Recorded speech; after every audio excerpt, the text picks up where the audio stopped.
chỉ đuôi xì mắt dài cái rực nô cha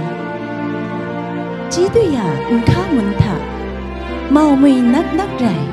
nói ngài mình xin của cục yin yin điện ná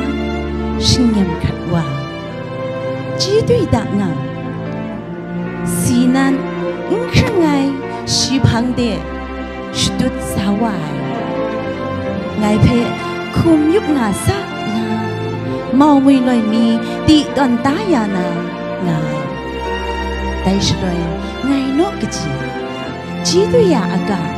mà đã chỉ tôi xì mất sai ngài phê thông tá ya của gai sung gai trùng ngài sna khá xệ rai mặt sám sai 接住吧噻。